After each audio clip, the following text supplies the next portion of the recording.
ये बिहार सरकार का है, कृषि विभाग का एक महत्वाकांक्षी प्रोजेक्ट है, जिसमें ये बात किया गया है कि हमारे पास बिहार में कुल कितने अनुमंडल हैं? 101। तो 101 अनुमंडल है, तो उसी में कृषि क्लिनिक खोलने का प्लानिंग हो रहा है कि पर और ये कृषि क्लिनिक क्लिनिक कौन खोलेंगे? कोई भी प्राइवेट फर्म जो इंटरेस्टेड है, वो खोल सकते हैं। उसमें ये होगा कि उसके लिए क्वालिफ़िकेशन चाहिए, कृषि से इंटर होना चाहिए या ग्रेजुएशन होना चाहिए और साथ-साथ कृषि के क्षेत्र में अनुभव होना चाहिए। उसके लिए बिहार सरकार सब्सिडी भी देगी। तो ये एक बेहतर प्रोजेक्ट है कि कैसे जो भी सॉइल टेस्टिंग होता है या वेदर फोरकास्टिंग होता है या कौन-सा फसल लगाना चाहिए, कौन-सा कीटनाशक पेस्टिसाइड यूज़ करना चाहिए, एक तरह से असिस्टेंस होगा ताकि प्रोडक्टिविटी बढ़े, उत्पादकता बढ़े। तो इसलिए ये प्रत्येक गाँव में मतलब 1 से 1 अनुमंडल में खोलने जाना है और ये एक अनुमंडल में कितने 2 खुलेंगे। इसलिए 202 कृषि क्लिनिक।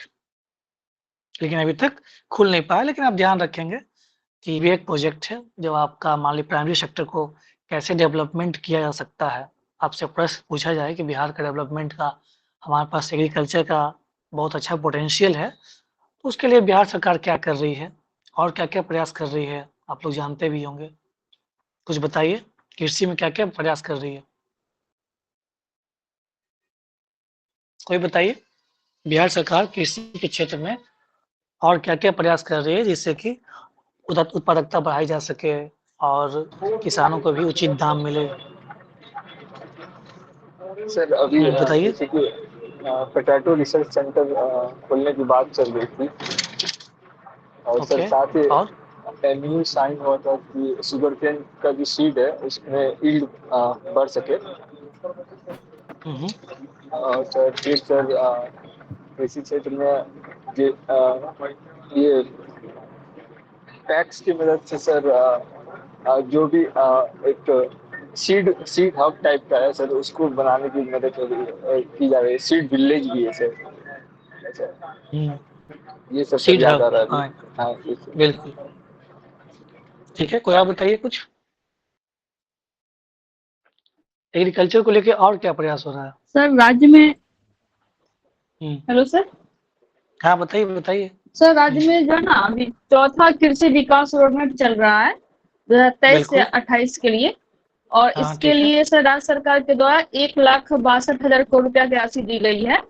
और सर हुँ, इसका जो मुख्य उद्देश्य है वो किसानों के उत्पादन और उत्पादकता जो क्षमता है उसको बढ़ाना। साथ ही जो हुँ, अभी सर जो श्री अन्न जो योजना है, श्री अन्न के तहत जो मोटे अनाजों की खेती को बढ़ावा दिया जाता है, उसको भी इसमें इंक्लूड हुँ, किया गया है ताकि जो किसानों की जो फसलों की विविधता है उसको बढ़ाया जा सके। और सर इसमें दलहन-तिलहन को भी शामिल किया गया है। इसके अलावा सर 7 निश्चय बिल्कुल। 2.0 के तहत भी हुँ, अ, हर हुँ, खेत तक सिंचाई का पानी को के लिए काम किया जा रहा है। हुँ, ठीक है। बहुत बेहतर ट्राई किया आपने। तो यही जो भी मतलब जी। कृषि से संबंधित और क्या-क्या पॉइंट हो सकता है, जैसे कि फूड प्रोसेसिंग पॉलिसी हम लोगों ने पढ़ा था, तो ये सब पॉइंट आप लिखेंगे। एक तो जो पहले से चला आ रहा है, वो तो ठीक है कि हमारे पास वाटर मैनेजमेंट पॉलिसी होनी चाहिए और मैकेनाइजेशन कर रहे हैं, सब्सिडी दे रहे हैं। बाकी रिसेंट में क्या-क्या गवर्नमेंट इनिशिएटिव कर रही है, उसको भी हम लोग अपने इंटरव्यू की कॉपी में नोट डाउन करेंगे, ताकि जब भी किसी तरह का प्रश्न आए, तो आप रिसेंट जो इनिशिएटिव है, उसको भी चर्चा कर सकें। एग्रीकल्चर रोड मैप जैसे बताइए बहुत इंपॉर्टेंट है। ये देखिए अगला न्यूज़, सभी डीईओ हर शनिवार शिक्षक दरबार लगाएँगे। मैंने चर्चा भी किया था कि एक थाना दिवस होता है। प्रत्येक अंचल में या आप कह सकते हैं कि प्रत्येक ब्लॉक में शनिवार को थाना दिवस मनाया जाता है। थाना दिवस में ये होता है कि सीओ, सर्कल ऑफिसर, अंचलाधिकारी और एसएचओ जो थानाध्यक्ष होते हैं, दोनों साथ बैठते हैं और किसी भी तरह का उस ब्लॉक में, उस अंचल में जो भी समस्या है, भूमि विवाद से लेकर के किसी अन्य तरह की भी अगर समस्या है, तो उसमें वो लोग लेकर के आते हैं और उसका निपटारा किया जाता है। उसी पैटर्न पे एक ये भी कांसेप्ट शिक्षा विभाग का है कि अब से डीओ लोग भी जो डीओ का मतलब होता है जिला शिक्षा पदाधिकारी, डिस्ट्रिक्ट एजुकेशन ऑफिसर, तो वो भी अब क्या करेंगे, शिक्षक दरबार लगाएँगे। तो उस जिले में जितने भी स्कूल होंगे या एचएम होंगे, वो भी अपना करके हेडमास्टर या प्रिंसिपल वो भी अपना बता सकते हैं कि क्या प्रॉब्लम है, इंफ्रास्ट्रक्चर की कमी है, किट उपलब्ध नहीं है या और क्या-क्या शौचालय की व्यवस्था नहीं है। जो भी समस्या है या कोई अगर गार्जियन आए तो वो भी चाह सकते हैं, आकर के अपनी बात रख सकते हैं। तो एक अच्छा इनिशिएटिव है कि जो भी समस्याएँ हैं, उसको पटल पे ला करके समाधान किया जा सकता है। तो एक ये भी बढ़िया प्रोजेक्ट है। तो इसको आप ध्यान रखेंगे जिसका पहला मान लीजिए सर्विस होगा बीईएस, तो बीएस होगा तो उसमें आप बता सकते हैं कि हाँ, क्या होना चाहिए। और अभी एक अच्छा प्रोजेक्ट जैसे कि शिक्षक दरबार इस तरह से स्कूल में भी हो, एक तो पीटीएम होता ही है, पेरेंट टीचर मीटिंग, उसके अलावा ये भी हो कि स्कूल में भी शिक्षक लोग, हेडमास्टर लोग अपना मीटिंग लगाएँ, शिक्षक दरबार लगाएँ, उसमें क्या करें बच्चे आएँ या बच्चे के गार्जियन आएँ कि क्या शिकायतें हैं। तो ये आप नया-नया इनिशिएटिव के बारे में आप चर्चा कर सकते हैं। ये पॉइंट है, इसको आप लोग लिख सकते हैं, ध्यान रख सकते हैं। जिनका बीएस है, बिहार एजुकेशन सर्विस, बिहार शिक्षा सेवा, वो तो ज़रूर इस चीज़ को ध्यान रखेंगे। ठीक है? अभी देखते हैं, जलापूर्ति योजना, ये कौन-सी योजना थी? इसके बारे में जानकारी है आप लोग को? कोई बताइए? जलापूर्ति योजना के बारे में आप लोग तो वाकिफ़ होंगे? गंगा जल जलापूर्ति योजना। नहीं, ये दूसरी है। और बताइए, कोई और बताइए? कोई और बताइए? ये कौन-सी योजना है? हर घर जल वाला। नल जल योजना। हाँ, उसका एग्ज़ैक्ट नेम क्या है? हर घर नल का जल। ये हर हर घर घर तक नल का जल। हर घर तक नल का जल, ये केंद्र सरकार का प्रोजेक्ट है, जल जीवन मिशन के तहत। साथ में बिहार सरकार का बात लाया था सर, बिहार सरकार का जो योजना का नाम है, उसका नाम महिला है का शिक्षा हो हाँ, और हर ठीक घर है। तक देखिए, फाइबर का व्यवस्था हो। मैंने पहले क्या प्रश्न किया, पहले ये सुना कीजिए। मैंने पूछा जल कि बिहार जीवन सरकार की हरियाली। जो मैंने पूछा कि बिहार सरकार जो ये आप जैसा बता रहे हैं, हर घर नल का जल, उससे संबंधित योजना का क्या नाम है? पहले आपको है ना, तो योजना का क्या नाम है? मुख्यमंत्री ग्रामीण पेयजल निश्चय योजना। ये आप जो कह रहे हैं हर घर नल का जल, ये केंद्र सरकार या उस जल जीवन मिशन के तहत उसका नाम रखे थे, लेकिन बिहार सरकार का योजना का नाम है मुख्यमंत्री ग्रामीण पेयजल निश्चय योजना। इसको ही हम लोग आम भाषा में कह देते हैं हर घर नल का जल। तो इसमें यही था कि प्रत्येक ग्राम पंचायत में नल का जल पहुँचे, सभी लोगों को जलापूर्ति हो, सभी लोगों को पेयजल की जो भी पेयजल की समस्या है, किसी को नहीं हो, हर किसी को हर घर में पेयजल की उपलब्धता हो। लेकिन ये पहले पंचायती राज विभाग के पास था। पंचायती राज विभाग से अब इसको हैंड ओवर कर दिया गया है, हस्तांतरण कर दिया गया है अब पीएचईडी को। पीएचडी का फुल फॉर्म होता है पब्लिक हेल्थ इंजीनियरिंग डिपार्टमेंट, लोक स्वास्थ्य अभियंत्रण विभाग। तो अब ये उनको दे दिया गया है, अब उन्हीं को देखना है। तो उसमें यही चर्चा हो रही है, इसमें बताया गया है कि क्या-क्या इसमें कैसे पीएचडी काम कराएगी और उसको कैसे मेंटेनेंस करेगी। पीएचडी को इसलिए दिया गया क्योंकि पीएचडी एक वर्क्स डिपार्टमेंट है, टेक्निकली एक्सपर्टीज है, उसमें जेई होते हैं, एई होते हैं और उनके पास ये टेक्निकल एक्सपर्टीज है, इसलिए भाई कई बार मेंटेनेंस की समस्या हो रही थी, तो इसलिए पीआरडी से पीएचडी को दिया गया है। बाकी आप ध्यान रखेंगे ये कि ये नल जल योजना जो था कब लाया गया था बताइए? ये पीएचडी क्या होता है सर? पीएचईडी, पीएचईडी एक विभाग है, उसका फुल फॉर्म होता है पब्लिक हेल्थ इंजीनियरिंग डिपार्टमेंट, लोक स्वास्थ्य अभियंत्रण विभाग। ये पहले पंचायती राज विभाग के पास था, अब इसे लोक स्वास्थ्य अभियंत्रण विभाग को दे दिया गया है। अब वही मेंटेनेंस कर रही है और वही देखरेख कर रही है। ठीक है, इसका क्या मकसद था आप जानकारी रखेंगे कि हर एक प्रत्येक घर में पेयजल की उपलब्धता सुनिश्चित हो।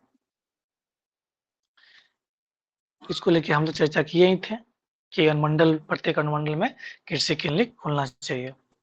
ये देखिए, ये बहुत इंपॉर्टेंट न्यूज है। जो भी पुलिस एडमिनिस्ट्रेशन लिए हैं, वैसे तो सबके लिए इम्पोर्टेंट है, लेकिन जो भी पुलिस एडमिनिस्ट्रेशन लिए हैं, उनके लिए सबसे अधिक महत्वपूर्ण हो जाता है कि हमारे बिहार में भी अब साइबर एफएसएल, क्या होता है फुल फॉर्म एफएसएल का? Forensic science laboratory. Forensic lab. हाँ, फोरेंसिक साइंस लेबोरेटरी। तो अब ये फोरेंसिक साइंस लेबोरेटरी अब हमारे बिहार में भी 2 जगह खुलेगा। बताइए ना सर। क्या बताइए? सर लिख के बताइए ना। क्या बताना है? ठीक है, स्क्रीन पर लिख के बताइए ना, जैसे उस वक्त पेपर का डिस्कशन कर रहे थे सर, इसी पर। इसमें नहीं दिख रहा है क्या? स्क्रीन शेयर हो रहा है। पेपर का मेरा कटिंग नहीं दिख रहा है क्या? मेरा नहीं आ रहा दिख रहा है सर। आप रिज्वाइन दिख रहा है, दिख रहा है। नेट आपका स्लो, एक बार फिर से रिकनेक्ट करिए। देखिए, एफएसएल फोरेंसिक साइंस लेबोरेटरी, इसमें क्या होता है कि जो भी अनुसंधान होता है, रिसर्च होता है, तो जो भी जहाँ पे घटना घटती है, उस घटना पे जो भी सबूत होते हैं, उसका इकट्ठा करना, उसकी जांच करना, आप लोग इससे तो वाकिफ होंगे ही। तो अब ये गांधीनगर में है, दिल्ली में है, हैदराबाद में है, चंडीगढ़ में भी है, और उसी तरह से बिहार में भी 2 जगह खुलने जा रहा है। कहाँ-कहाँ खुलने जा रहा है बिहार में? जानकारी है किसी को? पटना और राजगीर। पटना और राजगीर। राजगीर, पटना और पटना। राजगीर। हाँ, हाँ, पटना और राजगीर में। पटना में खुलेगा जो पुलिस हेडक्वार्टर है, क्या नाम है पुलिस हेडक्वार्टर का, जो पटना में है? जो बीपीएस लिए हैं, वो ज़रूर बताएँ, जो पटना में पुलिस हेडक्वार्टर है, उसका क्या नाम है? सरदार पटेल भवन है क्या सर? हाँ, सरदार बिल्कुल। वल्लभ भाई पटेल। सरदार पटेल भवन बिल्कुल। सर। हाँ, गुड, गुड। सरदार पटेल भवन। और जो राजगीर में खुलने वाला, कहाँ खुलने वाला है राजगीर में? Bihar Bihar police police academy Rajgir. Bihar police academy. तो ये ध्यान रखेंगे कि अब ये इसमें टेक्निकल ये चीज़ जानना है कि 7 साल से अधिक सज़ा में जिनका भी, जो भी अगर मान लीजिए सज़ा सुनाना होता है, 7 साल से अधिक सज़ा सुनाना होता है कोई भी क्रिमिनल को किसी भी घटना पे, तो उसके लिए एफएसएल रिपोर्ट ज़रूरी हो जाता है। लेकिन हमारे बिहार में एफएसएल लैबोरेटरी नहीं होने की वजह से बहुत बार क्या होता है कि केसेज़ पेंडिंग रहता है, जिससे क्विक जस्टिस या जो जस्टिस मिलना चाहिए उसमें देरी होती है, पेंडिंग होता है। इसी वजह से ये इनिशिएटिव लिया गया है कि बिहार में भी खुलना चाहिए। तो इसको आप लोग पॉइंट में रख सकते हैं कि अगर मान लीजिए प्रश्न पूछा जाएगा कि आप क्या बदलाव करेंगे या इन्वेस्टिगेशन को कैसे स्मूथ बना सकते हैं, कैसे आप इफेक्टिव एंड क्विक जस्टिस दिला सकते हैं। और इस तरह का आपसे प्रश्न पूछा जाता है कि एज ए डीवाईएसपी आप क्या-क्या कर सकते हैं।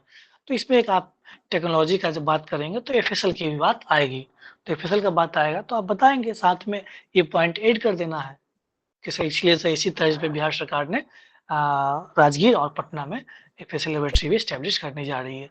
इससे क्या होता है कि इससे एक अलग इम्पैक्ट जाता है कि नहीं, कैंडिडेट अवेयर है और साथ-साथ इंटरेस्टेड भी है कि कौन-कौन सी नई-नई घटनाएँ घट रही है, जो कि पुलिस एडमिनिस्ट्रेशन से या जो भी एडमिनिस्ट्रेशन से संबंधित घटना है। इसको आप लोग लिख लेंगे, ध्यान रखेंगे। अभी बिहार में साइबर के कुल 44 थाने हैं। कितना थाना है? 44। ठीक है? क्लियर है? ये देखिए, ये जिनका एआरसीएस है, असिस्टेंट रजिस्ट्रार कोऑपरेटिव सोसाइटी, सहायक निबंधक सहकारिता सोसाइटी, तो उसको लिए उस सबसे इम्पोर्टेंट है ये न्यूज। वैसे तो सभी लोग को ध्यान रखना है क्योंकि वो प्रश्न तो इंटरव्यू में कहीं से भी पूछा जा सकता है, लेकिन जिनका एआरसीएस पहला प्रेफरेंस है उनको तो जरूर ध्यान रखना है कि क्या-क्या नया-नया, मैं इससे पहले भी चर्चा किया है कि पैक्स का कंप्यूटराइजेशन किया जा रहा है। पैक्स क्या होता है? राज्य में प्राइमरी जितने भी एक्टिविटी। पंचायत हैं, हाँ, क्या होता क्या है? बताइए। प्राइमरी एग्रीकल्चर क्रेडिट सोसाइटी होती है सर, जिसमें 75% लोन हाँ, पीएसएल के लिए होता है। ये तो आप पीएसएल और प्राइवेट सेक्टर पैक्स लोन मिला के लिए। दिए। पीएसएल अलग चीज है, सर पैक्स अलग चीज पैक्स है। के अंदर भी हाँ, सर टैक्स में किसान लोग अपना जो है ना, मतलब अनाज बेच सकता है कोऑपरेटिव सर, और सब सरकारी रेट में बेच सकता है। एक-एक करके और बोलेंगे, किसान एक-एक करके उससे बोलेंगे। जाकर मेरे किसान हैंड उसमें रेज टैक्स करेंगे, में जाकर के उसके सर बाद बोलेंगे। खाद बीज भी खरीद सकता है सर।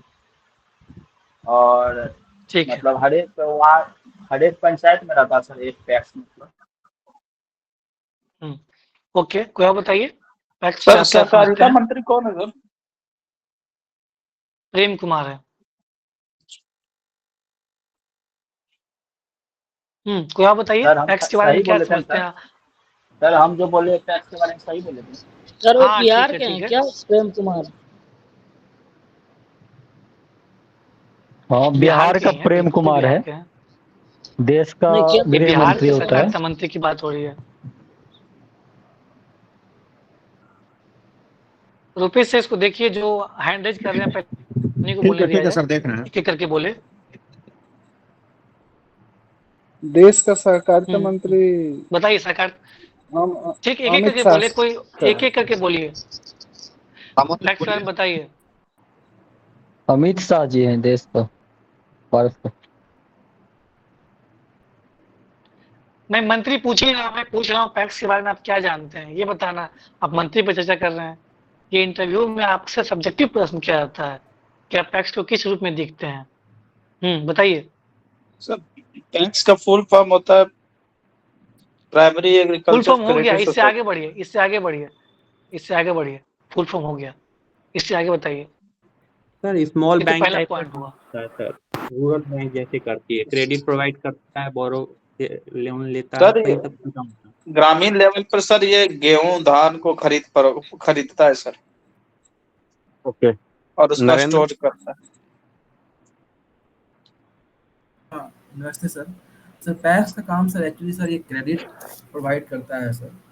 प्लस सर ये गांव में सर जैसे रूरल रीजन है सर फाइनेंशियल इंक्लूजन में भी हेल्प करता है सर, ये लोन्स प्रोवाइड करने के।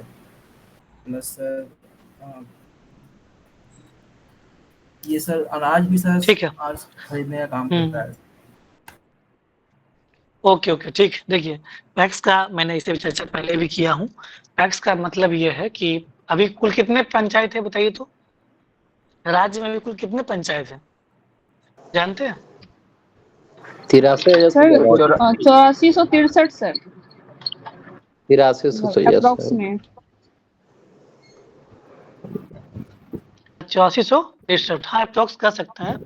ठीक है। तो अभी जितने पंचायत हैं 8463, तो उसमें क्या करना है कि प्रत्येक पंचायत में एक पैक्स होता है, और उस पैक्स में एक अध्यक्ष होते हैं और एक प्रबंधक होते हैं। पैक्स का जो काम होता है, एक तो पहला नंबर काम होता है अभी वर्तमान में गेहूं और धान, उसकी खरीदारी करना है और उसे एफसीआई को अवेलेबल कराना है, और जो उचित मूल्य है उस किसान को मिले।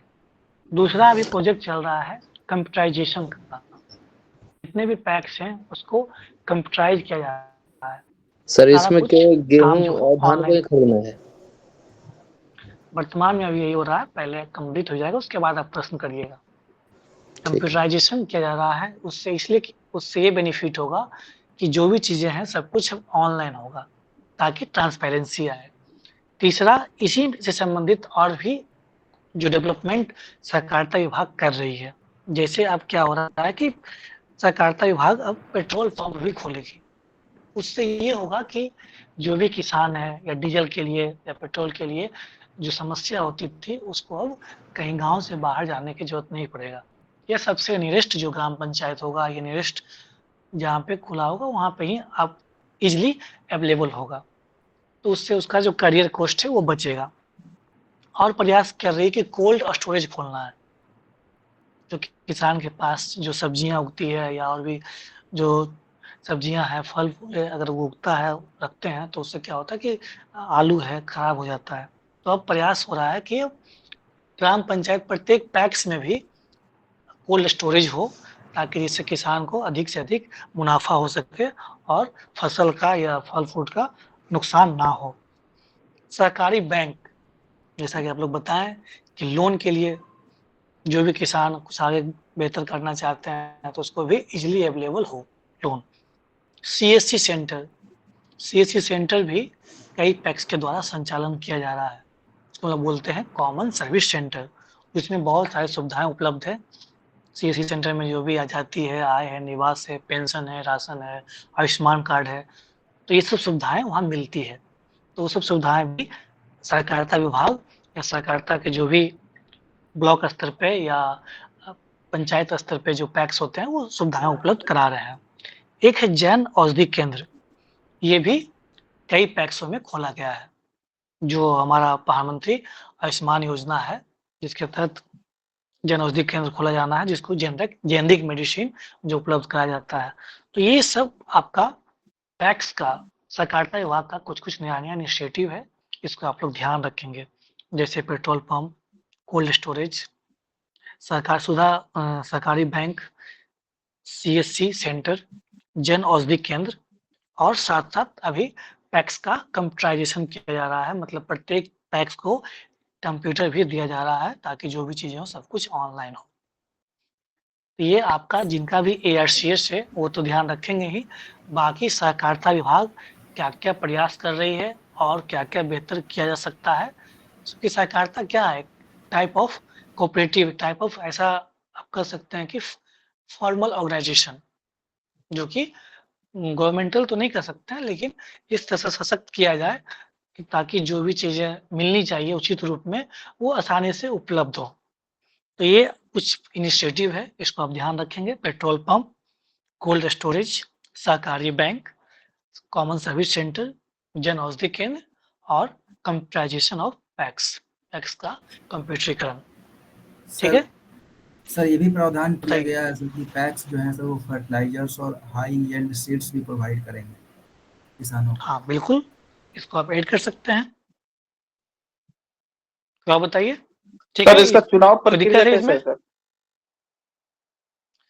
इसका चुनाव मैडम। प्रक्रिया,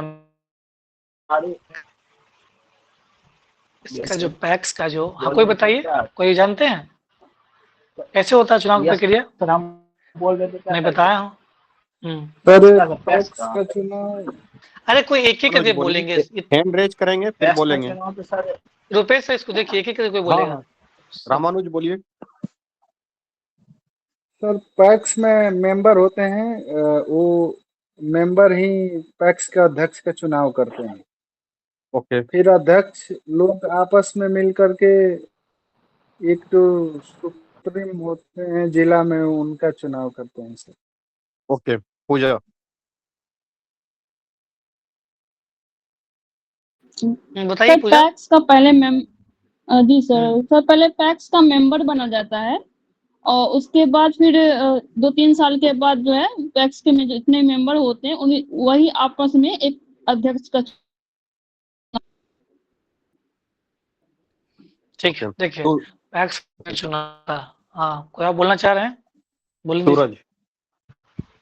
यस, पैक्स का चुनाव सर जो पंचायत के लेवल पे होता है सर। जैसे कि सब एक पंचायत में एक पैक्स रहता है, वहीं का जो जनता से रहता है उसके द्वारा जो इलेक्शन होता है और उसी के थ्रू जो है पैक्स का अध्यक्ष चुना जाता है।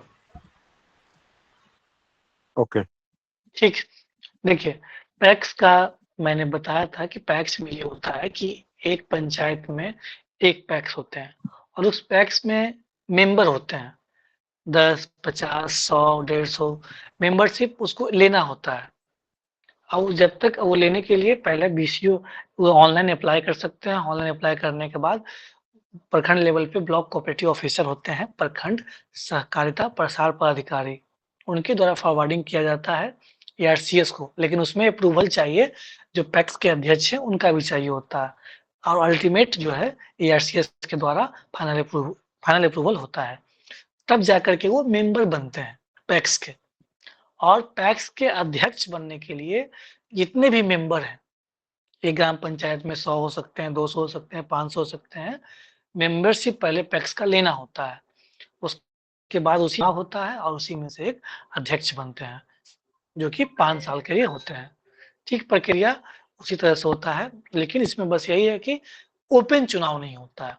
जो पैक्स के मेंबर होंगे वही अध्यक्ष का चुनाव करेंगे और वो अगले 5 साल के लिए रहते हैं। इसको आप ध्यान रखेंगे। तो प्रखंड स्तर पे BCO के द्वारा, और जो पैक्स के अध्यक्ष होते हैं, और जिला स्तर पे ARCS, assistant registrar cooperative society.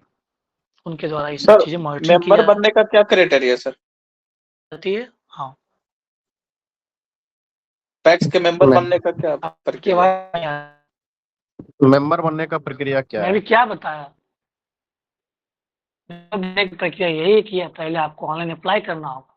Online apply करने के बाद आपको आपका जो उसमें दिखने लगता है बीसीओ के लॉगिन में और साथ-साथ एआरसीएस के लॉगिन में, वो दिखता है।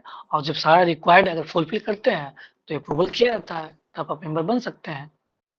सर पैक्स क्राइटेरिया का पूछ अध्यक्ष रहे, और साथ-साथ क्राइटेरिया क्या है सर? कोई भी बन क्राइटेरिया में सकता है यही क्या? है। नहीं नहीं, जो वहाँ के क्राइटेरिया उस कोई भी बन सकता है। 18 प्लस जो होंगे वो बन सकते हैं, लेकिन उसमें ये जो सारी फाइनल अप्रूवल जो होते हैं एआरसीएस और पैक्स के अध्यक्ष उनके ऊपर ही होता है। अब बाकी किसान का आप मान लिए शायद पैक्स में जुड़ना चाह रहे हैं, तो आप एग्रीकल्चर से ज़रूर जुड़े हो, तो उस तरह का है तो वो बेसिक चीज़ें हैं उसको देख लेना होता है। लेकिन उसमें सब महत्वपूर्ण कंडीशन ये है कि आप 18 प्लस हो, वोटर, और बाकी वो अपने स्तर से देखते हैं, जो एआरसीएस है उन्हीं के स्तर से फाइनल अप्रूवल मिलता है। उस पंचायत को आप होना ऑनलाइन चाहिए, अप्लाई कर किसान सकते हैं, के उसमें लिए सारा रजिस्टर्ड कंडीशन। रहना चाहिए। ये छोटे छोटे हाँ, क्राइटेरिया है और कुछ है नहीं इसमें। हाँ, वो ऑनलाइन आप लोग रामानुज। देख सकते हैं, कोई दिक्कत उसमें है नहीं। सर मैं ये कहना चाहता हूँ, एक एक क्वेश्चन, कि ये जो पैक्स के जो अध्यक्ष जिसको जीतना होता है वो खुद ही सब लोगों को मेंबर बना देता है, पता नहीं कैसे उसके मेंबर सब बन जाते हैं, वोटिंग होती है वो जीत जाता है। ऐसा उधर भी होता है क्या सर? देखिए, हाँ, ये ये चीज़ें प्रैक्टिसेस हैं। आपको इंटरव्यू में नहीं, ये आप इंटरव्यू में नहीं रखना है आपको, इससे आपको कोई मतलब नहीं। आपको जो बताया गया ये चीज़ें माल फंक्शनल और लूप होल्स हर एक जगह होता है, लेकिन आपको इससे ज़्यादा मतलब नहीं है। इससे मतलब कब रखना है, जब सिस्टम में सुधारिए ना उसको। लेकिन ये चीज़ें कमी है अभी भी, क्योंकि ट्रांसपेरेंसी कमी इसलिए है क्योंकि आप एक जनप्रतिनिधि को दे रखे हैं, तो कहीं न कहीं उस वो न्यूट्रल नहीं हो सकता है। जब तक परमानेंट एग्जीक्यूटिव, तो ये चीज़ें हैं कि आपको इस तरह से रखिए कि वो न्यूट्रल हो, इम्पार्शियल हो। ये कब होगा, जब टेम्पोररी एग्जीक्यूटिव ना होकर के परमानेंट एग्जीक्यूटिव रहे और वो भी इम्पार्शियल हो, तभी जो भी है मेंबर बने। वो प्रयास ये हो कि इम्पार्शियल हो, ऐसा ना हो कि उसके आदमी हो, अध्यक्ष का आदमी हो वही बन रहा है। तो इसमें बदलाव की ज़रूरत है। ये माल फंक्शन लूपहोल्स है, इसको ज़्यादा ध्यान नहीं देना है। ये ध्यान रखना कि क्या ओके सर। प्रक्रिया है और क्या-क्या इनिशिएटिव सहकारिता विभाग कर रही है। ठीक है? चलिए आगे जी बढ़ते सर। हैं। ये हम लोग बात किए थे बिहार वन। ये बहुत महत्वपूर्ण बिहार वन पोर्टल बिहार सरकार का बहुत ही महत्वाकांक्षी आप कह सकते हैं कि एक अच्छा सर इनिशिएटिव है। एक क्वेश्चन है। हाँ, बताइए। सर इसके जो मेंबर्स हैं इनका टेन्योर भी फिक्स रहता है क्या, और अध्यक्ष का भी टेन्योर फिक्स है क्या कुछ? नहीं, मेंबर का टेन्योरशिप नहीं फिक्स नहीं होता। एक बार बन गए तो बने रह गए सब दिन के लिए। अच्छा, और अध्यक्ष का? अध्यक्ष का 5 years. Okay, thank you sir. ठीक है, आगे बढ़े। देखिए, बिहार वन पोर्टल, ये बिहार वन पोर्टल जिस तरह से आप लोग पढ़ते होंगे कि सिंगल विंडो पोर्टल का हम लोग कंसेप्ट, जैसे कि आपके सेंट्रल गवर्नमेंट में एक एप्लीकेशन है उमंग, जानते हैं उमंग के बारे में? यस सर, ये जितने भी क्या है उमंग? उमंग में जितने भी गवर्नमेंट, सेंट्रल गवर्नमेंट के जितने भी प्रोग्राम चलाए जा रहे हैं, बेनिफिशियरी प्रोग्राम्स, वो आपको एक प्लेटफॉर्म पे मिल जाएंगे, उमंग प्लेटफॉर्म पे। क्या होता है फुल फॉर्म? सर वो नहीं याद है हमको। ठीक है, आपने बेहतर बताया। Unified mobile application for new age governance, उसमें जितने भी गवर्नमेंट की वेलफेयर स्कीम है सबको एक जगह यूनिफाइड किया गया है। उसी प्रकार से बिहार वन पोर्टल, इसमें भी क्या है कि सारा जितना भी जन कल्याणकारी योजनाएं बिहार सरकार की है, जो भी स्कीम्स है, सभी वेलफेयर स्कीम्स को एक जगह यूनिफाइड किया गया है और एक ही पोर्टल पे अवेलेबल होगा। इसका क्या-क्या बेनिफिट हो सकता है? एक तो बहुत जगह वेबसाइट पे जाना नहीं पड़ेगा, एक ही वेबसाइट पे सारा काम होगा, पहला। दूसरा क्या हो सकता है, लाभुक है उस दोहरीकरण, मतलब वो कोई भी दोहरीकरण का फायदा नहीं उठा सकते कि पता चला कि एक ही लाभुक दो बार योजना का लाभ ले लिया। लाल बोल रहे पिता हैं क्या? शाही भी कम होगा क्या सर? बोले सर लाल पिता शाही भी कम होगा इससे। ट्रांसपेरेंसी आएगा, तो इसको भी आप ध्यान रखेंगे। हाँ। सबसे अच्छी बात यह है कि प्रत्येक लोगों को एक यूनिक बेनिफिशियरी प्रोफाइल मिलेगा, मतलब उसमें एक यूनिक आईडी होगा। जो आप लोग जब फॉर्म भरते हैं तो उसमें होता है OTR, वन टाइम रजिस्ट्रेशन। अब तो बीपीएससी भी लागू कर दिया है, यूपीएससी तो लागू कर ही दिया है। तो उससे क्या बेनिफिट है कि एक बार जब आपने रजिस्ट्रेशन कर दिया, अब वो जो भी सर्विस आप लेना चाहते हैं, आपको जाति बनाना है, आय बनाना है, निवास बनाना है, कैरेक्टर बनाना है, आयुष्मान कार्ड बनाना है, जो भी सर्विस आप बिहार सरकार की जो भी स्कीम है, उद्यमी पोर्टल हो, जो भी स्कीम से उसको आप एक बार रजिस्ट्रेशन कर दिए, उसमें सारा आपका दिखता डैशबोर्ड पर दिखेगा। आप जिस स्कीम के लिए एलिजिबल हैं, आप अप्लाई करके आप सर्विस ले सकते हैं। इससे बिहार गवर्नमेंट के पास ये होगा कि आप कोई भी व्यक्ति दो प्रकार का, मतलब एक ही व्यक्ति दो योजना का लाभ नहीं ले सकता है। मान लीजिए जगह स्कॉलरशिप ले लिया है तो दूसरा स्कॉलरशिप नहीं ले सकता है, वो इजिली ट्रेस किया जा सकता है। और बाकी तो सिंगल विंडो पोर्टल है तो वो तो बेनिफिट है ही। तो इसमें ध्यान रखेंगे कि सिंगल साइन इन और सिंगल विंडो पोर्टल है। एक क्या है, यूनिक बेनिफिशियरी प्रोफाइल, ये सब टर्म ध्यान रखना है। आप ये सब जब बताएंगे तो थोड़ा सा एक अच्छा इम्पैक्ट बनता है। यूनिफाइड बिल्कुल। सर्विस डिलीवरी और नो डुप्लीकेशन, कोई डुप्लीकेशन इसमें नहीं होगा योजनाओं का। उससे होगा कि एक व्यक्ति को एक ही प्रकार का योजना मिलेगा। और फैमिली वेस्ट सोशल रजिस्टर, सामाजिक रजिस्टर भी बनाने का इसमें काम किया जा रहा है कि ताकि सभी लोगों का इकट्ठा किया जाए कि कौन किस तरह का लाभुक है, किसको क्या मिलना चाहिए। तो ये सब एक बढ़िया स्कीम है बिहार वन, इसके बारे में जानकारी रखेंगे और प्रेजेंट कर सकते हैं। बिहार सरकार क्या कर रही है, कुछ बताइए उसके बारे में, आप बता सकते हैं। रुपेश सर कुछ कहना चाह रहे हैं? हाँ सर, इसमें एडिशनली ऐड कर देना चाह रहे थे कि जो बच्चे इंटरव्यू में जब बोलेंगे, इसमें जो की टर्म्स आप बता रहे हैं, इसको ये लोग नोट करते जाएं। अभी अगर हो सके तो नोट कर लें, नहीं तो जिनका एडमिशन है उनको रिकॉर्डेड वीडियो मिलता है, उसको देखें शांति से, नोट बना लें। हर एक की टर्म का जब आप इस्तेमाल करेंगे इंटरव्यू में तो आपके बात का वजन बढ़ेगा और कम से कम शब्दों में जो है कि ज़्यादा से ज़्यादा बात आप कन्विंस कर पाएंगे और लगेगा कि हाँ बच्चा पूरी तरीके से अवेयर है इंटरव्यू के लिए। तो इसको इस तरीके से ये यूज सब करें आप लोग। बिल्कुल। ये सब टर्म ध्यान रखना है। जब मैं भी हमेशा कर रहा हूँ कि जब भी आप बैठे इंटरव्यू के लिए तो पेपर पेन ले करके बैठे, क्योंकि बहुत बार ऐसा होता है कि आप सब चीज़ याद नहीं रहता है, लेकिन जब आप नोट डाउन करेंगे, बार-बार जब रिवीजन करेंगे, मॉक देंगे, तो लगेगा कि हाँ, आप अपना अभी आप जैसे बता रहे थे, मतलब कोई सिंक्रोनाइज़ ही नहीं है। लग ही रहा है कि आप इंटरव्यू कैंडिडेट्स, मतलब जब मैं पूछूँ कोई चीज़ तो आपको पॉइंट वाइज़ होना चाहिए। हाँ सर, पॉइंट नंबर ये, पैक्स का मतलब ये होता है, पैक्स का ये काम है, point number 1, point number 2, point number 3। कोई बता रहे हैं मंत्री का नाम, अरे मंत्री का नाम मैं नहीं पूछ रहा हूँ, मैं पैक्स के बारे में पूछ रहा हूँ, पैक्स क्या करती है, क्या काम है उसका। तो ये आपको सिंक्रोनाइज करने से, आपको फ्रेमिंग करना, फैब्रिकेशन करना सेंटेंस का, वो अभी से ही सीखना होगा, अभी से प्रैक्टिस करना होगा। और अच्छे-अच्छे कीवर्ड्स जो भी आप बोलते हो उसको अपने हैबिट में लाइए, अन्यथा वही 5 नंबर 10 नंबर का फासला होता है। तो आप इस स्टेज पे पहुंच चुके हैं कि अब जो बचा समय भी आपको मिल रहा है, अभी लगभग कम से कम 25 दिन आपके इंटरव्यू में, 25 दिन तो नहीं, कम से कम 2 सप्ताह 3 सप्ताह तो है। तो इसको आप यूटिलाइज करें और इसको प्रैक्टिस में लाएं। अच्छे-अच्छे कीवर्ड्स, अच्छे-अच्छे स्कीम्स जो भी बिहार का हो, सेंट्रल गवर्नमेंट का हो, उसको यूटिलाइज करें। ठीक है, नेक्स्ट आगे बढ़ते हैं हम लोग। ये आपका जो रिसेंटली जो न्यूज़ में था आईएएस अफसर वाला, जो लेटरल एंट्री के तहत एंट्री होना था, इसको सेंट्रल गवर्नमेंट ने रद्द कर दिया था। तो हमने ये डेटा इसलिए रख लिया था कि बिहार में अभी कुल कितने आईएएस है और उसमें कितना रिक्वायर्ड होता है। जैसे कि बार-बार क्या होता है, इसमें राज्य सरकार भेजना नहीं चाहती डिप्यूटेशन पे। केंद्र सरकार हमेशा रिक्वेस्ट करते रहती है कि जो भी आईएएस अफसर हैं, उसको यहाँ पे डिप्यूटेशन पे भेजें, केंद्र सरकार पे। लेकिन राज्य सरकार नहीं भेजती है, क्योंकि राज्य सरकार के पास भी आईएएस की कमी होती है।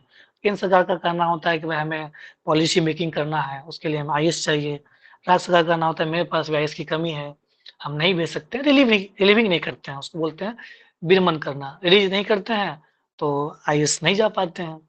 तो इसलिए मैंने ये लिखा था, इसको ध्यान रखेंगे आप कि डिप्टेशन पे अभी जैसे कि डेटा है कि 2014 में 14% आईएएस अफसर डिप्टेशन पे थे।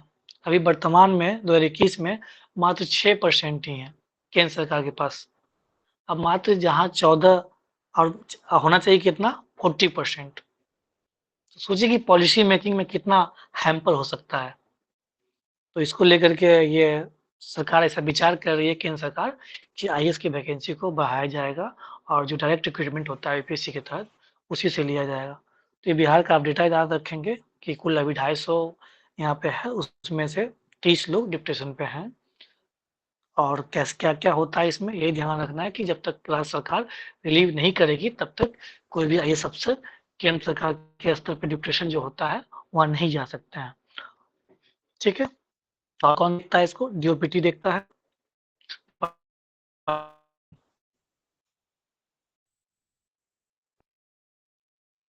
ये देखिए इस पे हम लोग चर्चा किए थे जो आपका जब कल क्लास परसों जो क्लास हेलो सर। क्या हेलो बताइए। सर डेपुटेशन मतलब क्या होता है? डेपुटेशन मतलब क्या होता है? डेप्यूटेशन का मतलब होता है प्रतिनियुक्ति। डेप्यूटेशन का मतलब होता है प्रतिनियुक्ति। जैसे आप ये समझिए कि आपका जो मूल विभाग है, सपोज करिए एग्जांपल लीजिए कि आप शिक्षा विभाग में टीचर हैं, लेकिन आपको शिक्षा विभाग के टीचर होकर के लेकिन फिर भी आपको दूसरे विभाग में चुनाव के लिए, जैसे हम लोग चुनाव में इलेक्शन में यूज करते हैं टीचर का, तो कुछ समय के लिए मान लिए ब्लॉक में ही उसको डिप्यूट कर दिया गया, प्रतिनियुक्ति कर दिया गया, डिप्यूटेशन कर दिया गया। वो आदमी किसका है? शिक्षा विभाग का। सैलरी कौन दे रहा है?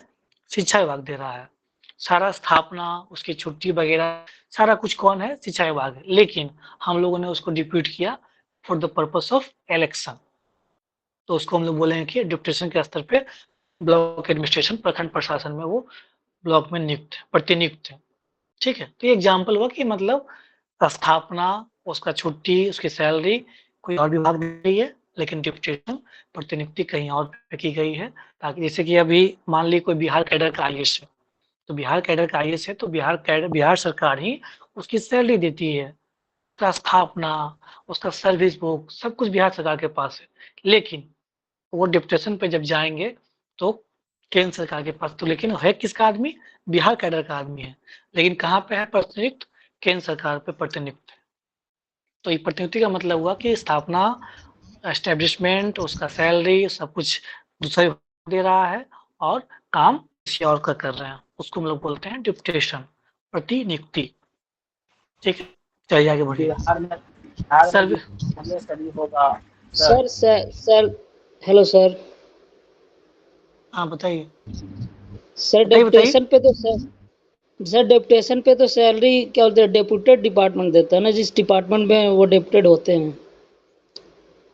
हम समय तो देंगे ही, जब डेप्यूटेड रहेंगे तो उसी समय तो देंगे ही, लेकिन मूल विभाग उसका जो है सारा स्थापना उसी के पास होता है। जब काम मान ले केंद्र सरकार के लिए काम करिएगा तो केंद्र सरकार ही पैसा देगी, लेकिन सारा सर्विस बुक वगैरह स्टेप जो भी कुछ होता है वो जो मूल विभाग है वही रखा होता है। अगर मान लिए सपोज करिए कि केंद्र सरकार में कोई आईएएस काम कर रहा है, सर्विस बुक वगैरह ट्रांसफर होता है। हाँ सर सर्विस बुक वगैरह ट्रांसफर होता है सर उन लोग का भी।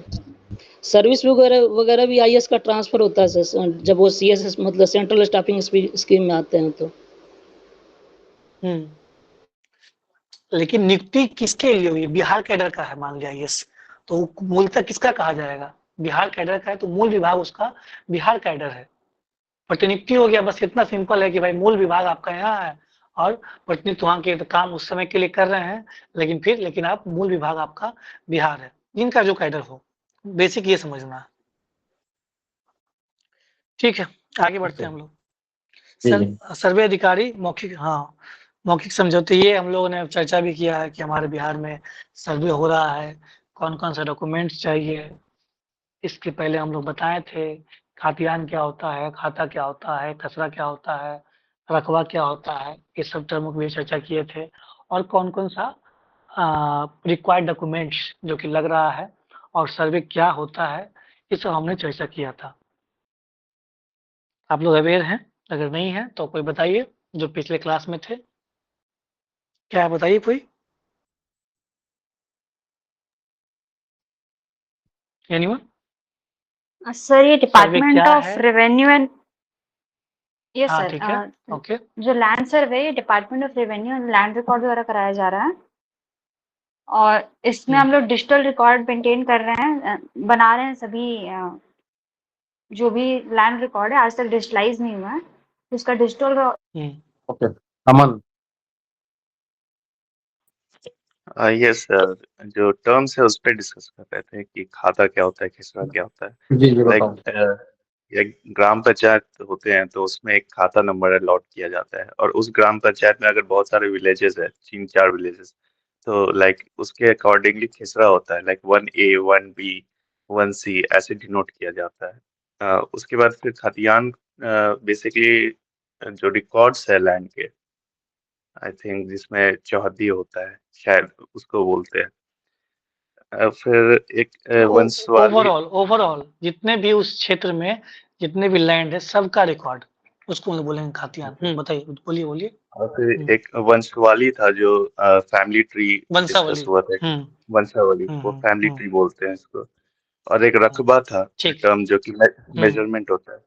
और बेसिकली ये लैंड सर्वे के कुछ पॉजिटिव पॉइंट्स भी है कि ये लैंड कंसोलिडेशन करेगा, जो क्लियरेंस है वो आसान होगा, तो ये सब कुछ बेनिफिट है। ओके ठीक है, आगे ठीक है, बढ़ा जाए। देखिए, हाँ समझ गए। इस चीज को ध्यान रखना है कि सर्वे में क्या क्या हो रहा है। डिजिटली लैंड का रिकॉर्ड हो रहा है, जो भी पूर्वज की जमीन था उस जमीन को अब वो अगर मान लिए अगर वर्तमान जनरेशन जो पीढ़ी है जिनको जमीन मारा हुआ है उसके नाम से ही दर्ज कर दिया जाए। कौन कौन से डॉक्यूमेंट लग रहे हैं, कोई न्यायालय की कॉपी है, वंशावली है। तो ये सर्वे का मूल मकसद यही है कि चीज़ें डिजिटलाइज हो जाए, जो खून विवाद है उसको खत्म किया जाए और बिहार सरकार का जो भी डेवलपमेंटल काम होता है उसमें जमीन की उपलब्धता में बहुत दिक्कत होती है, तो इजीली जमीन अवेलेबल हो। क्योंकि जमीन जब आइडेंटिफाइड हो जाएगा कि कौन सा गैर मजरूआ आम है, कौन खास है, प्रति कदीम है, तो उससे क्या होगा कि सरकार को इजीली जमीन अवेलेबल होगा। जो भी डेवलपमेंटल कार्य करना चाह रही है, चाहे रोड बनाना चाह रही है या बिल्डिंग बनाना चाह रही है, तो उससे आसानी होगा। ठीक है, अब लोग नेक्स्ट न्यूज पे आते हैं। ये आपका न्यूज है राजगीर खेल अकादमी। आप लोगों ने पढ़ा होगा, देखा ही होगा। हमारे राजगीर में बना है स्पोर्ट्स अकेडमी। इसमें सेंटर ऑफ एक्सीलेंस भी बनाया गया है और एक भव्य बिल्डिंग है। इसमें आपके जो जैसे हॉकी का है तो सिंथेटिक जो ग्राउंड होता है वो बनाया गया है। इंडोर के लिए आपका वेट लिफ्टिंग के लिए, कुश्ती के लिए, एथलेटिक्स के लिए इसमें 70,000 का लेक्चर हॉल है, ऑडिटोरियम है, सब कुछ फैसिलिटी जो एक स्टेडियम में होना चाहिए स्पोर्ट्स एकेडमी में, वो हर तरह का फैसिलिटी इन्वॉल्व करने का प्रयास किया गया है। तो इसका आप ध्यान रखेंगे इसमें क्या क्या फीचर्स है, कौन कौन सा गेम्स के लिए लगभग जितने भी इंडोर गेम होते हैं उसको हॉकी का भी जब हॉकी का है तो फिर बाकी वेट लिफ्टिंग कुश्ती सबका उसका रखा गया है। इसका आप ध्यान रखेंगे कि हमारे यहाँ राजगीर में खेल अकादमी खुला है और साथ साथ वहाँ पे सेंटर ऑफ एक्सीलेंस की भी स्थापना की गई है। ये वही वाला है, इसमें कौन सा डॉक्यूमेंट लगता है, जैसे जमीन की रकबा है, चौहद्दी है, खाद्यान्न का नकल, सर्वे का है। ये एक ही न्यूज दो पर है। मान लो पहला बार समझ में नहीं आया, जब दूसरा बार फिर से अखबार में आएगा तो फिर उसको अच्छे से पढ़ेंगे। तीसरा बार जब तो वही चीज़ है, आप जब मल्टीपल टाइम एक ही चीज़ को देख रहे हैं तो ध्यान रहता है और उसको नोट डाउन भी करना है। ये आपका नीडर नारी प्रोजेक्ट जो कि महत्वपूर्ण प्रोजेक्ट है। इसमें ये ध्यान रखना है कि बिहार तीसरा स्टेट बना है, हरियाणा और तेलंगाना भी ऐसा इनिशिएटिव करने वाला राज्य बन चुका है और बिहार तीसरा राज्य है। इसमें क्या है, टर्म लोकेशन बेस्ड सिस्टम 112 पे कॉल करेगी। कोई भी अगर महिला अगर कहीं जा रही है, वो असुरक्षित महसूस कर रही है, शी कैन कॉल ऑन 112 और she will be tracked until she reached home. जब तक वो घर नहीं पहुंच जाए तब तक उसको ट्रैक किया जाएगा और उसको प्रॉपरली बात किया जाएगा और जब तक वो घर पहुंच नहीं जाएगी उसके लोकेशन को ट्रैक किया जाएगा एप्लीकेशन के तहत, और उसमें जिला में ये शुरुआत किया गया है। पटना, नालंदा, गया, भागलपुर, बेगूसराय, मुजफ्फरपुर, इसका आप ध्यान रखेंगे। और 112 के तहत एक प्रोजेक्ट का क्या नाम है, निडर नारी प्रोजेक्ट। जो भी बीपीएस वाले हैं या जो महिला हैं, इस स्कीम को, इस प्रोजेक्ट को जरूर ध्यान रखेंगे। कहीं आंसर में डालना हो तो इसको जरूर ऐड कर सकते हैं, इसको चिपका सकते हैं, उससे थोड़ा सा और आंसर अच्छा हो जाएगा। ठीक है, अभी जैसे पर्व त्योहार आ रहा है तो उसमें बहुत महत्वपूर्ण हो जाता है, तो ये बहुत अच्छा स्कीम है कि उसको लोकेशन, जिसके पास स्मार्टफोन नहीं है उसके लिए भी अवेलेबल है। उसके लिए क्या है, मोबाइल टावर लोकेशन, उसका जो मोबाइल टावर है उससे जो नज़दीकी टावर है उससे ट्रैक किया जाएगा, और उससे ट्रैक किया जाएगा कि जब तक वो घर नहीं पहुंच जाए। तो दोनों सुविधा है। जिसके पास स्मार्टफोन है उसका एप्लीकेशन से ट्रैक होगा, जिसके पास स्मार्टफोन नहीं है उसके मोबाइल के टावर से लोकेशन को ट्रैक करके उसको सुरक्षित घर तक पहुंचाया जाएगा, या जहाँ सफर में जाना चाहती है। तो ये आप ध्यान रखेंगे, निडर नारी प्रोजेक्ट। सर इसके लिए कोई सुरक्षित ऐप भी सफर बनाया गया है क्या? अभी बनाया गया है, उसमें लोकेशन, स्मार्टफोन है तो वो लोग ट्रैक होते हैं, जिनके पास स्मार्टफोन नहीं है मोबाइल के टावर से ट्रैक होते हैं। ठीक है, सर सुरक्षित सफर सुविधा ये कैसे देखिए। डिफरेंट है इससे?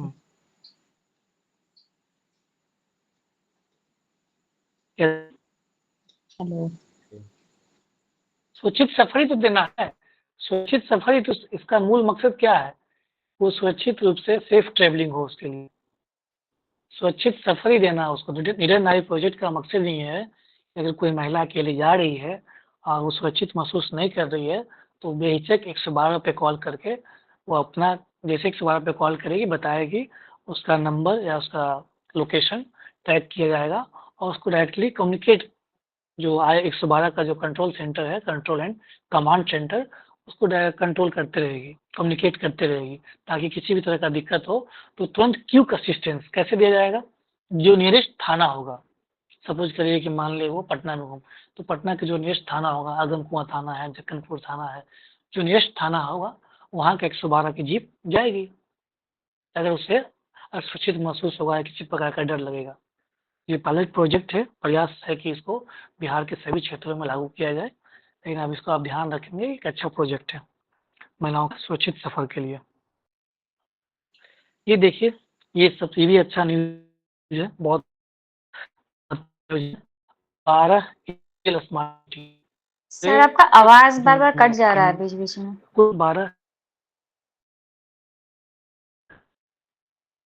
एक बार थोड़ा सा इंटरनेट कनेक्शन चेक कर लेंगे। सर हाँ हाँ, थोड़ा सा इंटरनेट कनेक्शन चेक कर लेंगे। ओके।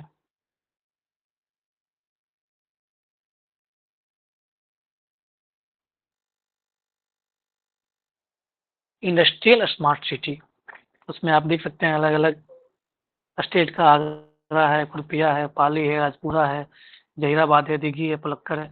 हम लोग बिहार का कम से कम जरूर ध्यान रखें कि बिहार में कहाँ पे होने वाला है, ये इंडस्ट्रियल स्मार्ट सिटी बनने जा रहा है बिहार के गया में। और ये साथ साथ क्या बनेगा, इंडस्ट्रियल पार्क भी बनेगा वहाँ पे। इसका क्या क्या बेनिफिट है, इंडस्ट्रियल स्मार्ट सिटी का क्या क्या बेनिफिट है। जैसे आप बात करेंगे कि कनेक्टिविटी का, वेस्ट कनेक्टिविटी, चाहे वो रेल से हो, रोड से हो या एयर हो, तीनों तरह का कनेक्टिविटी बहुत बेहतर होगा। 24 hours electricity, single window clearance, मतलब जो भी अगर इंडस्ट्री, अगर फैक्ट्री लगाना चाहते हैं तो उसमें आप सिंगल विंडो, एक ही जगह पे सारे जो भी डॉक्यूमेंट्स क्लियरेंस होता है, चाहे इन्वायरमेंट का होता है या पॉल्यूशन का होता है, सभी एक ही जगह पे उसका क्लियरेंस होगा। लैंड का क्लियरेंस होता है, इलेक्ट्रिसिटी का क्लियरेंस होता है। तो कोई भी एक फैक्ट्री लगाने के लिए जितनी भी तरह के क्लियरेंस की जरूरत होती है विभागीय, सभी का एक ही सिंगल विंडो पोर्टल पे अवेलेबल होगा।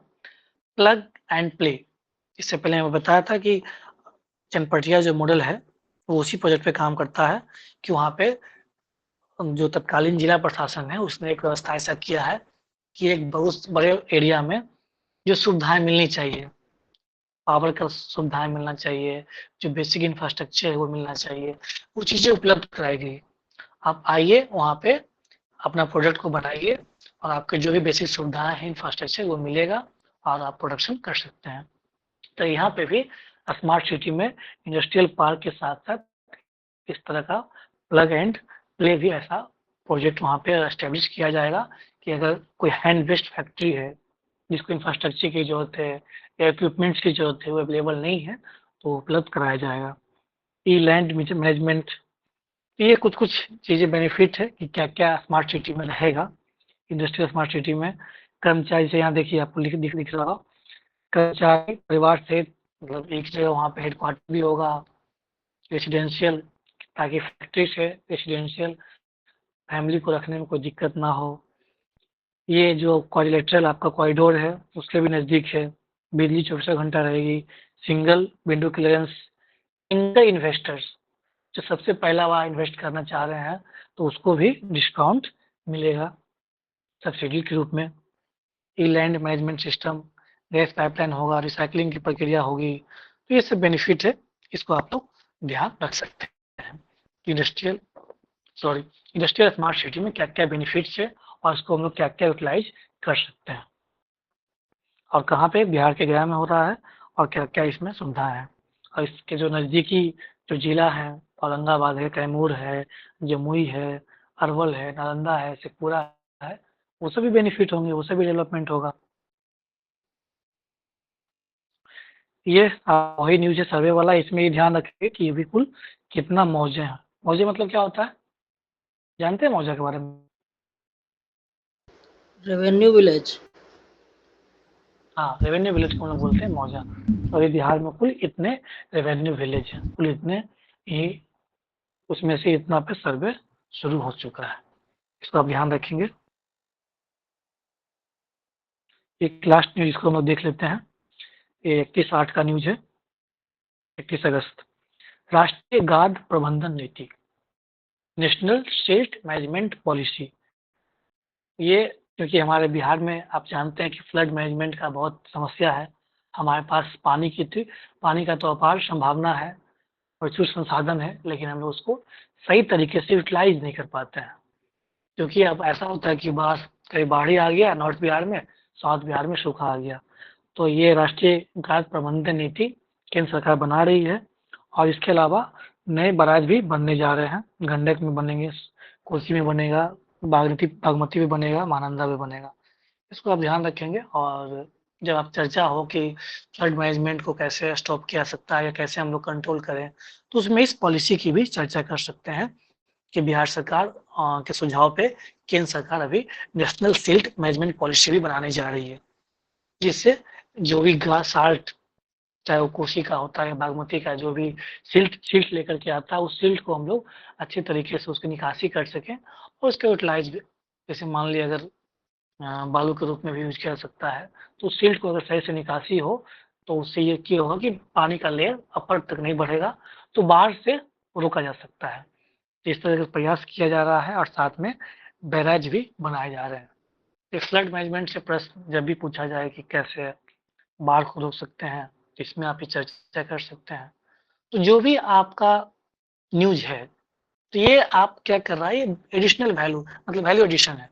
कुछ भी है उसको आप इसमें रिसेंट न्यूज है उसको जरूर ऐड करिए, क्योंकि वो लोग उतना जो स्टैटिक न्यूज नहीं पढ़ते हैं, लेकिन जो करंट न्यूज चल रहा है वो जरूर देखते हैं, उनकी नज़र से जरूर गुजरा होता है। तो एक बार आप बताएंगे, देखेंगे, तो उससे क्या होगा कि उनको लगेगा कि नहीं, बच्चा अवेयर है, जानता है अभी वर्तमान में क्या घटनाएं घट रही है। तो उससे आप लोग प्रयास जरूर करेंगे कि जो भी हमने बताया है राष्ट्रीय गाद प्रबंधन पॉलिसी के बारे में, सर्वे के बारे में तो 4-5 बार न्यूज आ गया, तो सर्वे को तो अच्छे से पढ़ ही लेना है, कौन करा रहा है, क्या है, कौन कौन से डॉक्यूमेंट्स हैं, कौन कौन सा टर्म है, उसको देख लेना है। इसका मैंने बताया, इंडस्ट्रियल स्मार्ट सिटी के बारे में बताया, नई प्रोजेक्ट के बारे में बताया, ये सर्वे वाला हो गया, ये आपका स्पोर्ट्स एकेडमी, ये देखिए आपका ये सबसे वाला बिहार वन पोर्टल, सहकारिता डिपार्टमेंट, तो ये सब लोग आप लोग एक बार देख लेंगे। साइबर एक्सेल है, कृषि क्लिनिक है, नल जल योजना का है, इस आक्षेप का सब हमने बताया था। तो एक बार इसको देख लेंगे और प्रयास करेंगे कि पॉइंट वाइज जो भी मैंने न्यूज बताया उसको पॉइंट वाइज लिखेंगे, ये नहीं कि बस जैसे तैसे उठा के बोल ले, नहीं, कौन करा रहा है, इसका क्या मकसद है और इससे क्या-क्या बेनिफिट हो सकता है। बिहार का न्यूज़ है तो बिहार के परिप्रेक्ष्य में क्या-क्या डेवलपमेंट हो सकता है। ठीक है? किन्हीं को कुछ पूछना है तो बताइए, जो भी हमने चर्चा सर किया। इसका हानि भी लिखना है क्या सर? जैसे लाभ क्या? होगा तो कुछ तो हानि होना चाहिए उसके विषय में सर। जैसे कोई हानि जब भी हानि लिखेंगे तो उसके साथ-साथ उसका काउंटर लिखेंगे कि कैसे उसको मिटिगेट किया जा रहा है, कैसे उसको कम किया जा रहा है। एक प्रशासक का मतलब यही होता है कि आप पॉजिटिव नेगेटिव दोनों जानिए, लेकिन नेगेटिव जब भी आप चर्चा करें तो how it will be combat, कैसे इसको हम लोग रोक सकते हैं। सबसे ज़रूरी चीज़ है कि जब भी उसको कैसे हम लोग मिटिगेट कर सकते हैं। जब भी आप हानि की बात करेंगे, उसके साथ-साथ ये ज़रूर आप बताएँगे कि हालाँकि बिहार सरकार इसको कम करने के लिए ये प्रयास कर रही है।